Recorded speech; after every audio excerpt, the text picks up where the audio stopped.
of the ruin of Beleriand and the fall of Fingolfin.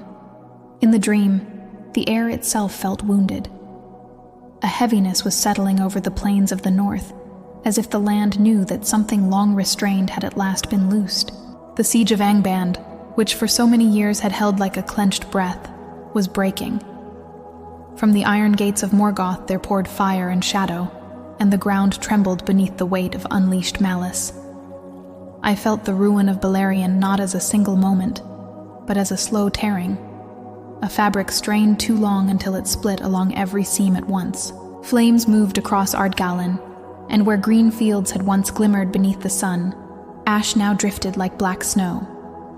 Dragons came forth, terrible and vast, their bellies glowing with inner fire, and the first of them, Glaurung the Golden, crawled into the light of the world like a living prophecy of doom.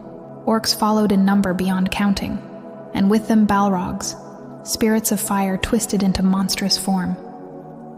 I felt fear ripple through the hidden realms of the Noldor and Sindar alike.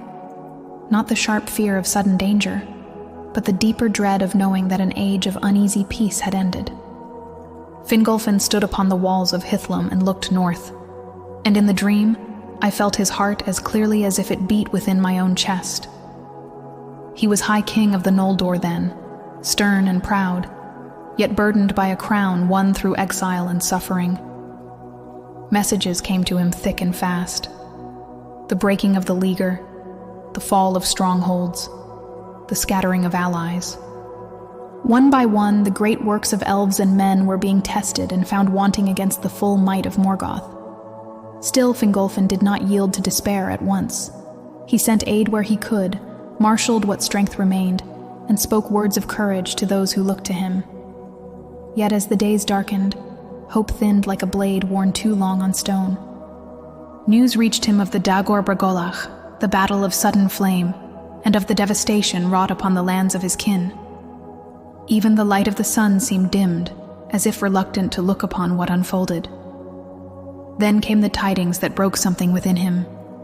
Hithlum was threatened, the passes were aflame, and Morgoth's power, long contained, now stretched unchallenged across the north.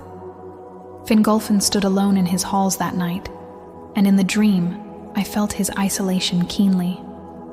He thought of Aman, of the light forsaken, of the oath that had driven the Noldor into exile. He thought of Feanor, long dead, and of the bitter pride that had shaped them all. And at last, he thought of Morgoth himself, the dark enemy who had wrought all this ruin and still sat enthroned behind iron walls. A madness came upon Fingolfin then, but it was not the madness of confusion.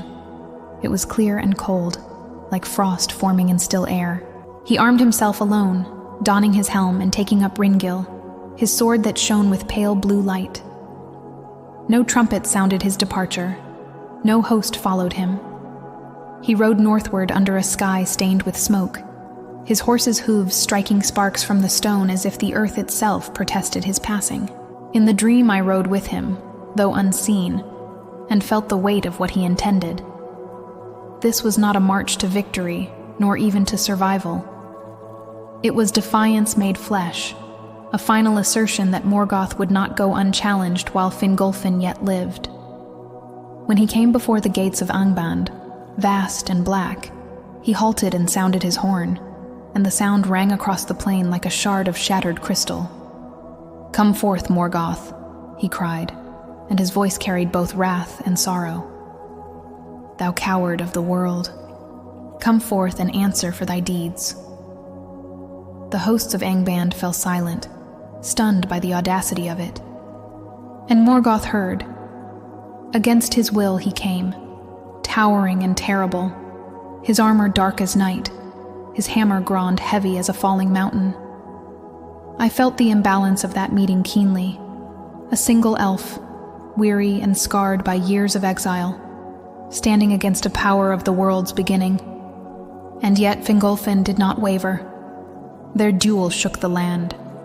7 times Fingolfin wounded Morgoth, and with each stroke Ringil bit deep, sending cries of pain echoing from the Dark Lord, cries that none had heard before or since. But each time Fingolfin struck, the cost grew heavier. Grond fell like thunder, and the ground broke beneath its blows. At last Fingolfin stumbled, pierced and exhausted, and Morgoth set his foot upon the fallen king. Yet even then, Fingolfin struck once more, wounding Morgoth's foot so that he would limp ever after, a mark of shame carried through the ages. And so Fingolfin died, not in victory, but in defiance, his blood staining the ash of the plain before Angband. In the dream, grief swept through me like a cold tide.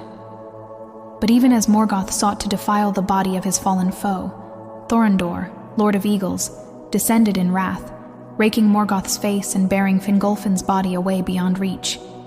Thus, even in death, Fingolfin was not wholly claimed by darkness. Afterward, the ruin of Beleriand spread unchecked. The fall of Fingolfin was not the end of resistance, but it marked a turning of the tide that could not be undone. The realms of the Noldor stood diminished, their unity strained, their king gone. And yet, in the quiet aftermath of the dream, I felt that Fingolfin's stand had not been in vain. His challenge rang through the music of the world, a note of courage that even Morgoth could not erase. When the vision faded, what remained was not despair alone, but a solemn understanding. The ruin had begun, yes, but so too had the shaping of legends that would endure beyond ruin. For in the fall of Fingolfin, the measure of elves and of their enemy had been laid bare, and the cost of defiance, once paid, could never again be forgotten.